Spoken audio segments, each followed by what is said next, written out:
I don't usually start trouble in airports. Most days I'm the calmest man in the room.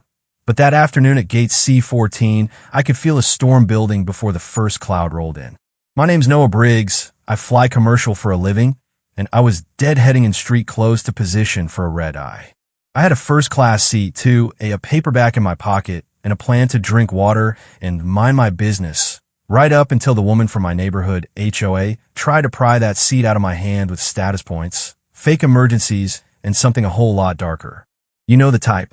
Around Maple Crest, she calls herself president, but what she really enjoys is the feeling of rules hitting other people like a hammer. Mailbox color citations, fines for wind chimes, lectures about driveway chalk, as if joy were a code violation. Her name, new name for the sake of the story, is Paula Wynn. If you've never crossed a Paula, you should keep it that way. But if you have, then you already know the sound of her voice, sharp, polished, built to cut. I heard it before I saw her, and the words came out cold as ice. I am a platinum elite, and I require seat 2A. Make it happen.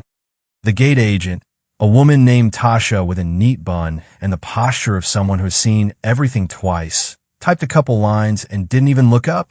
Ms. Wynn, you're confirmed in 3B. 2A is checked in. Then uncheck him, Paula said, leaning over the counter like gravity didn't apply to her. Medical reasons. Legroom. Urgent business. I'm 6'2", and I've never weaponized my kneecaps. Paula's 5'4" in very determined shoes. And if there was an urgent medical issue, it was the one where her ego needs constant oxygen. Tasha's smile was small and unbreakable. I can't relocate another passenger without consent. 3B is plenty of room, or I can roll you to the first flight tomorrow. Paula's cheeks went blotchy. Rage always leaves fingerprints. And while she demanded a supervisor, my phone buzzed. My wife, Maya, had texted, "You will not believe this," when just called an emergency. HOA meeting tonight to force through a zoning variance. Developer shell company is called Harbor Ridge Partners. It clicked hard and fast. Paula didn't just want a better seat. She needed to be home early enough to bang a gavel and sell our neighborhood by the acre.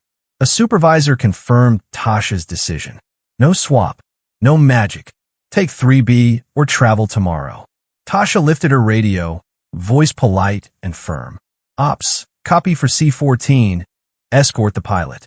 She didn't point at me, she didn't wink, and I shook my head with a little smile because I didn't need the special walk down the carpet. I just wanted to be a shadow in a red flannel and sneakers. Boarding started. I let others pass, scanned in, and stepped onto the jet bridge with that familiar hum building in the bones. At the door, a flight attendant with tired, kind eyes. "Renee, welcome me aboard." I nodded, slid my bag overhead, and thought that maybe the show had ended at the gate, but the universe does not let a Paula Wynn into scene that easily. He came next. Slick suit, hair shellacked like a museum piece, pinky ring big enough to double as a paperweight. His boarding pass said row 20-something. Yet he lingered in first, phone at his ear, pacing a tight circle near the forward closet where the crew keeps personal bags. Renee turned, juggling checklists in that closet light, and the man accidentally backed into her, too precise to be clumsy, too gentle to be kind, his ringed hand disappearing for a second into the open zipper of a tote that didn't belong to him. "Terribly sorry," he said, voice oiled. Then he drifted to coach with the confidence of someone who believes no one saw the magic trick. "I'm paid to notice wrong notes, off smells, the flicker of a non-essential light, a latch that doesn't sing when it closes." So the hair went up on my neck. I clocked the bag, black canvas with a blue luggage tag, initial jam. I'd meet its owner, Jules, later. For now, I logged the time, the sequence, the way he shielded his move with a shoulder and a smile. Paula boarded with the energy of a marching band and a grievance list, paused at my row just long enough to let me see her stare, then flopped into 3B with size engineered for broadcast. She propped her phone, the red light winked, and the performance began. "Live from a failing airline," she whispered to her audience. "Denied my rightful seat, but I'll make do." I kept my book open and my eyes soft, and I listened for the details. We pushed off, taxied into a bruised sky, the kind that looks tired of pretending it won't rain, and as we climbed, the seatbelt sign chimed off. Drink carts rolled, the cabin loosened, and I heard it, the light metallic skitter of a latch not quite latched from the right side overhead at row 3. In smooth air, you get away with that. In chop, you don't. I unbuckled, slid to the galley, and dipped my voice to Renee. Row 3, right side. Overhead latch didn't sound right. Heard a click, not a clack. She didn't ask how I knew the difference. She slipped into the aisle, tested the bin with one steady palm, and the door gave to easily. Inside, Jules' tote, the one the ring had kissed. Renee closed it, this time with the kind of decisive clack that you feel in your ribs, then lifted the interphone and used the quiet codes crew use when panic is not an option. Possible device forward overhead, following procedure. I watched the muscles tighten along her jaw, and I watched her keep smiling at strangers who needed pretzels and reassurance. We hit the first line of weather, little bumps, then longer ones, the kind that make your belly notice gravity. So the captain put the sign back on, and the cabin settled. That's when Paula mashed her call button like it owed her money. "He can't breathe," she cried, loud enough to get the audio for her stream, and the man beside her slumped obediently into the aisle. A nurse from mid-cabin presented herself. The crew pulled the kit, asked the questions, did the work. The man responded, color okay, pulse okay, story not okay. Paula hovered, narrating, second-guessing, making herself central to a drama that needed calm more than a protagonist. The storm ahead grew teeth, greens and reds on the radar, a little lightning flash like a camera, fat drops snapping at the windows, and the cockpit made the call. Cabin crew, prepare for landing. Folks, due to a medical situation and weather ahead, we're diverting to the nearest suitable field. If you've ever smelled a plan through a closed door, you know the scent. Paula's shoulders loosened in 3B. She had just been chauffeured by 200 unwilling neighbors to our home airport. Meanwhile, the front of the plane was all discipline. Renee called a level 2, credible threat, unknown device, and started the choreography they train for and pray they never use. On this model, the LRBL, the least risk bomb location, with the aft right service door. Without a word about bombs, without a flicker of fear in their smiles, the crew moved like a single body. Jules handed over her tote with eyes bright and wet. 2 attendants cradled it down the aisle like glass. Blankets were soaked and stacked, soft luggage built into a ring, and if your heart doesn't crack a little when you watch professionals risk themselves to shield strangers, then I don't know what would reach you. We took a hard jolt, one of those elevator drops that steals a breath and a couple decibels of cabin composure, and the forward service cart lurched against its brake. It broke free, a half-ton rattle of drawers and coffee and hurtling momentum. A little boy in row 1 had unbuckled to hunt a toy, because 5-year-old logic is undefeated, and the cart was a second away from turning a bad story into a headline. Training is a path you wear into your brain so your feet can follow when thinking is too slow. I stepped into the aisle, dropped my shoulder, and let the cart hit me where it would do the least damage. It caught bone and pride, slid sideways, and I jammed it into the bulkhead with a grunt that made the mom gasp and the boy cry, then giggle, because kids are rubber and I was still standing. "Thank you," Renee breathed, and I shook my head. "Part of the job," I said, not specifying which one. The interphone chirped, cockpit comm threaded with steel, lock it down. The door became a fortress. The plan became survive the bumps, isolate the threat, get on the ground, let the feds peel this onion. We dropped through wet, angry air, the flaps humming, the gear thumping, the cabin lit every few seconds by white fire outside. And I watched 3 things at once because sometimes that's the only way to make sense of a moving world. The air marshal in 14D, gray jacket, paperback abandoned, posture coiled, the tote now nestled at the LRBL with towels like a moat around a castle, and Paula, who had turned her camera back on to declare the crew incompetent while they were quietly saving her life. We touched down with a firm, righteous bump and roared into reverse. And instead of gliding to a bright, happy gate, we turned toward a lonely corner of concrete where blue and red lights pulsed against the rain.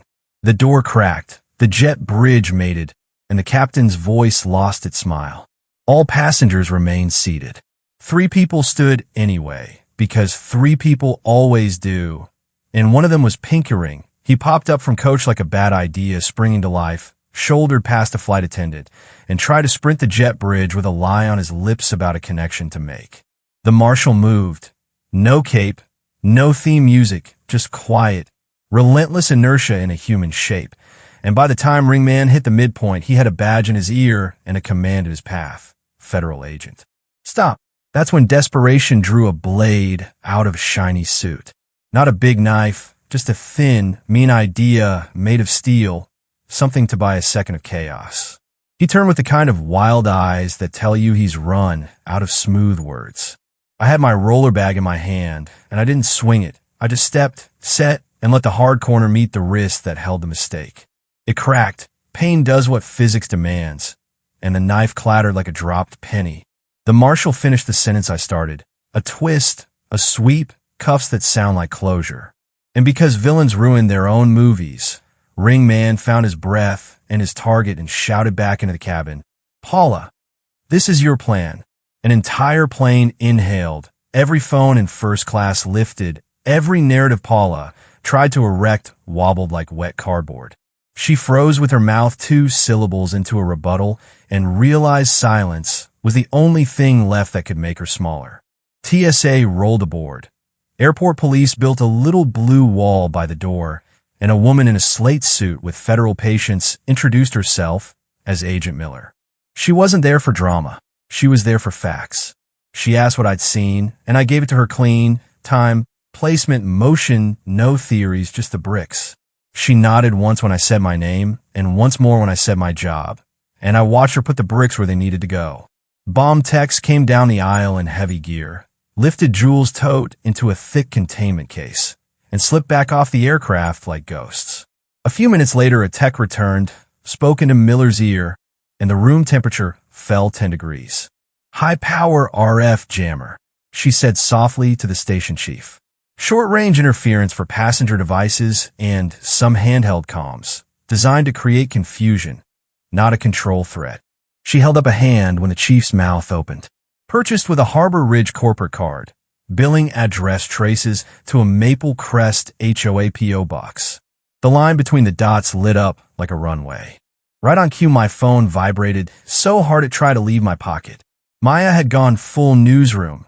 Images, receipts, a frozen frame from our neighbor's door cam showing Ringman handing Paula an envelope at 7:04 a.m., a boutique catering invoice for a zoning victory party at 10 that night paid with HOA funds 2 days earlier, a live chat screenshot from the meeting where one of Paula's allies had typed, "Don't worry. She has a way to get here no matter what." I showed Miller. Watch her eyes tighten around the edges. Watched a tidy bow tie itself around a very messy day. The station chief arrived in a suit designed to be trusted and cleared his throat at the front of first class. "Ms. Wynn," he said, voice carrying like a bell. "On behalf of this airline, you are banned from travel with us for life.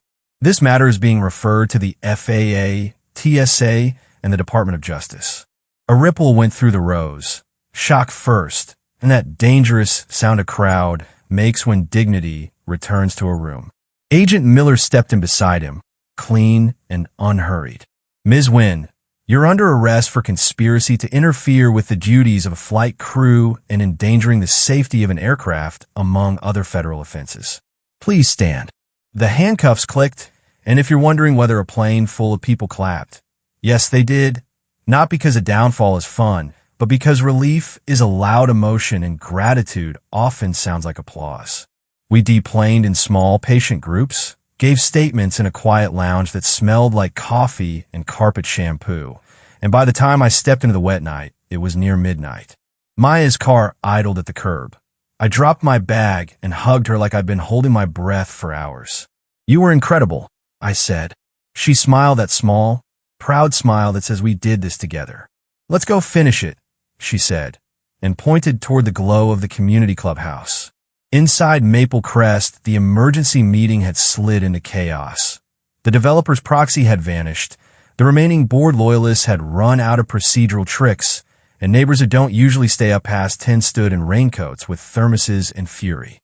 Mike from 3 doors down, the guy Paula once cited for a garden gnome, cleared his throat, and read from the bylaws. Any board member charged with a felony can be removed by a vote of no confidence. The motion flew, the hands rose, and the gavel that had bruised so many mornings finally came down on its owner. We scheduled a fair ballot for the variance, paper to every porch, and a month later it failed 98-2. Harbor Ridge folded under lawsuits and indictments like a tent in a windstorm. The fixer took a deal and gave up his friends, and Paula sold her house and learned that power without neighbors isn't power. It's just noise.